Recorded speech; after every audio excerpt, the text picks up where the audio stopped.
बच्चे के पुस्तक में एक बड़ी सुंदर कहानी नजर आई, जिस कहानी को भी यदि आदमी समझ ले तो उस कहानी से पता चले कि आदमी क्यों भटक रहा है और क्यों नहीं भटकना चाहिए। भटकाव बंद हो तो शांति का रास्ता कैसे खुल सकता है। बच्चे के क्लास में जो कहानी बताई गई थी मुझे बड़ा प्रेरक लगी। इजाजत दे तो आपको सुनाऊं वो कहानी। सुनाता। अब बच्चा वाला कहानी है और आपको अपने बच्चे से सुनना है। अब बच्चा, ये तो कहावत हो जाएगी कि नानी की गोद में बैठ कर के ननिहाल की बात बताना हो जाएगा। कहानी तो आपके गोद में बैठ के हमको सुनना चाहिए। हम ही बुढ़वा दादा बन के कहानी सुनावे तो कैसा लगेगा। लेकिन कोई बात नहीं, कभी कभी दादा लोगों को भी पोता से कहानी सुनना चाहिए। सुनना चाहिए ना। तो इजाज़त है, सुनाऊं कहानी। तो बचपन की कहानी क्या है कि एक बंदर और एक मगरमच्छ में दोस्ती हो जाती है। हालांकि एक दूसरे के विपरीत है प्रकृति से।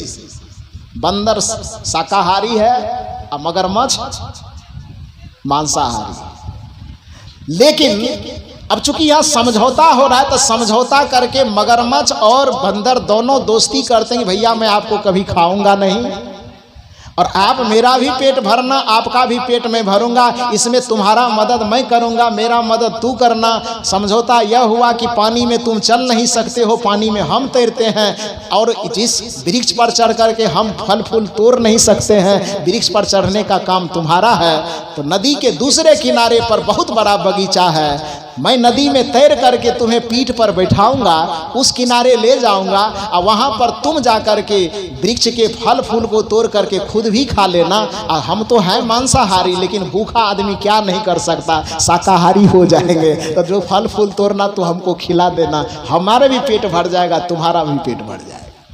इस तरह से समझौता हुआ और समझौता के तहत प्रतिदिन मगरमच्छ उस किनारे पे आवे, ये बंदर मगरमच्छ किनारे तक आता था, फिर बंदर उसके पीठ पर बैठ जाता था। मगरमच्छ तैरते तैरते उस पार चला जाए, बंदर को उतार दे। बंदर फिर उस किनारे पे जाके जितना फल होता खाना खा लेता था और फिर कुछ साथ में लेकर के आता था और मगरमच्छ को दे देता था।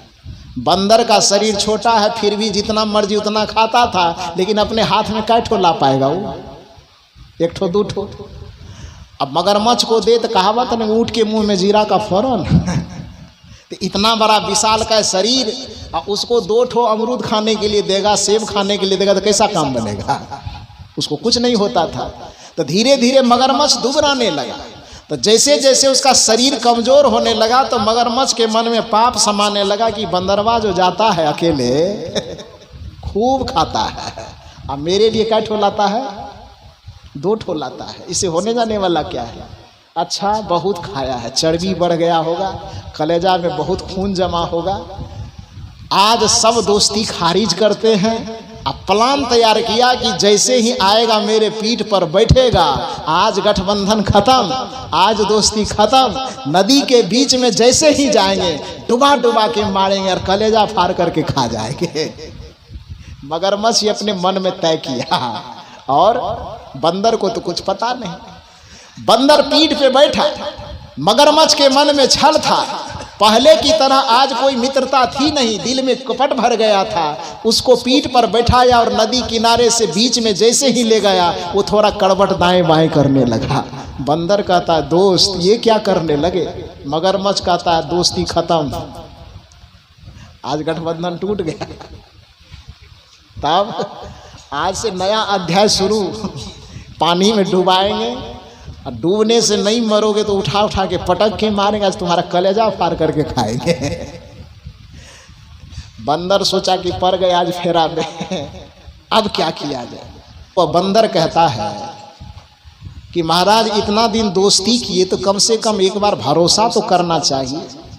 यदि तो आपके मन में था कि हमको इस बंदर का कलेजा ही खाना है, बंदर का छाती फाड़ करके इसका खून ही पीना है, तो एक साल जो दोस्ती निभाए कम से कम उस दोस्ती की लिहाज से एक बार कह तो देते कि कल आपका कलेजा खाने वाले हैं, तो आज हम कलेजा अपने साथ लेकर के आते। देखिए न, सुबह सुबह हरबरी में स्नान करने के लिए चापाकल पर गए थे और वहाँ पर कलेजा खोल करके तख्ता पर रख दिए हैं, वहीं भूल गए थे। अब यदि आपके मन में शौक जगह है कि कलेजा खाना है तो मुश्किल हो जाएगा, क्योंकि कलेजा कहाँ रखा हुआ है? चापाकल के पास है, तख्ता पे रखा हुआ है। यदि आपको कलेजा खाना है, कल बता दिए रहते तो थोड़ा ख्याल से आज लाते कलेजा की खा लेते यार। दोस्त, यदि तुमको कलेजा खाना है तो 2 मिनट का मोहलत देना होगा। कितना देर का? 2 मिनट का समय देना होगा। अभी ले चलियो किनारे पर, अब तुरंत एकदम इंतजार कर। यदि आपको भरोसा नहीं होता तो कसम खाएंगे। हमारे साहब जी कसम वाला गीत गाता है। सुबह सुबह जब योग करवाएंगे ना तब वो कसम वाला गीत गाएगा। छोड़ेंगे न हम तेरा साथ हो साथी मरते दम तक। ये गाना सुने आपकी नहीं सुने हैं? सुने होंगे। छोड़ेंगे न हम तेरा साथ हो साथी मरते दम तक। झूठ है ये होता नहीं है। 1 जन्म नहीं 7 जन्म तक, 7 जन्म नहीं जन्म जन्म तक छोड़ेंगे न हम तेरा साथ हो साथी मरते दम तक। ये दुनियादारी का वादा है, लेकिन जब हमने स्वार्थ पर बात आती है तो साथ छूटने में कितना देर लगता है। फिर इसके साहब जी तो ये सुनाएंगे, ये हम नहीं गा रहे थे, साहब जी गा रहे थे। लेकिन दुनिया की वास्तविकता को समझेंगे तो आप लोगों के जमाने का एक गाना आपको याद आएगा, कसमें वादे प्यार वफा सब। सुने हैं कभी कि नहीं? सुबह सुबह 8 बजे जब समाचार होता था तो फिलिप्स रेडियो में बजता था, कसमें वादे प्यार वफा सब, बातें हैं बातों का क्या, कोई किसी का नहीं ये झूठे, नाते हैं नातों का क्या, कसमें वादे प्यार वफा सब, बातें हैं बातों का क्या। सुने हैं ये गाना कि नहीं? तो छोड़ेंगे ना हम तेरा साथ, ये साथी मरते दम तक, ये दुनियादारी का सबसे बड़ा झूठ है। दुनिया की सच्चाई ये गाना प्रस्तुत करती है कि कसमें वादे प्यार वफा सब, बातें हैं बातों का, ये सब बात है।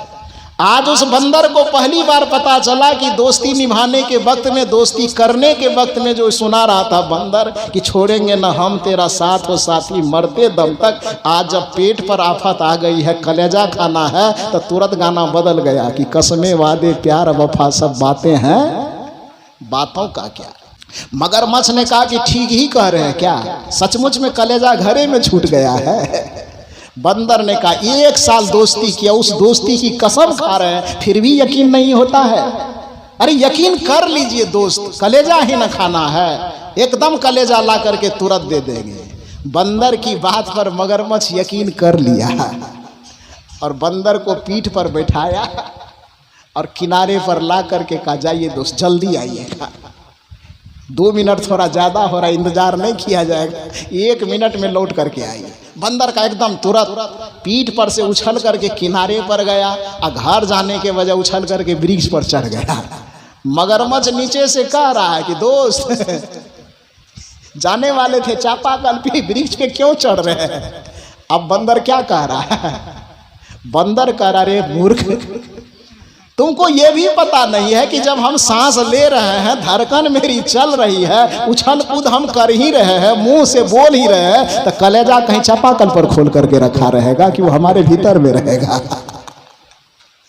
यदि तुमको इतनी भी समझ नहीं है कि हम तुमसे बातचीत कर रहे हैं, हम सांस ले रहे हैं, हम मुंह से बोल रहे हैं, हम आंख से देख पा रहे हैं, पैर से चल पा रहे हैं, और फिर भी तुम यह यकीन कर रहे हो कि कलेजा कहीं चापाकल पर रखा हुआ होगा, तो तुमसे ज्यादा मूर्ख कोई नहीं हो सकता है। उसी तरह से हे मनुष्य, आपको भी कबीर साहब ये समझाना चाह रहे हैं कि तुम आंखों से देख रहे हो, मुंह से बोल पा रहे हो, खाना खा रहे हो, चल पा रहे हो, बोल पा रहे हो, देख पा रहे हो, सोच पा रहे हो, समझ पा रहे हो, और फिर भी परमात्मा को तुम जाकर के बाहर में खोज रहे हो, तो तुमसे ज्यादा नाजान कौन हो सकता है? तुमसे ज्यादा ज्ञानी कौन हो सकता है? जैसे आदमी के धड़कन यह सबूत देता है कि धड़कन धड़क रहा है, तो कलेजा कहीं बाहर में नहीं हो सकता। जैसे आपका सांस लेना ये सबूत दे रहा है कि आप सांस ले रहे हैं, तो आपकी आत्मा परमात्मा कहीं बाहर नहीं हो सकती। जैसे कोई मुंह से बोल रहा है तो यह सबूत है इस बात का कि कलेजा कहीं बाहर में नहीं हो सकता। जैसे कोई व्यक्ति दौड़ रहा है, कोई व्यक्ति बोल रहा है, तो यह सबूत है कि वह व्यक्ति का कलेजा, उस व्यक्ति का, उस बंदर का कलेजा कहीं बाहर में नहीं हो सकता। उसी तरह से यदि आदमी देख पा रहा है, आदमी बोल पा रहा है, आदमी सुन पा रहा है, आदमी समझ पा रहा है, आदमी चिंतन कर पा रहा है, आदमी अपने दिल के सारे शौक और अरमान को पूरा कर पा रहा है, तो उस आदमी को समझना चाहिए कि वो सारा काम तो हमसे भीतर में बैठ करके परमात्मा ही करवा रहा है, तो उसको हम बाहर क्यों खोजने जा रहे हैं।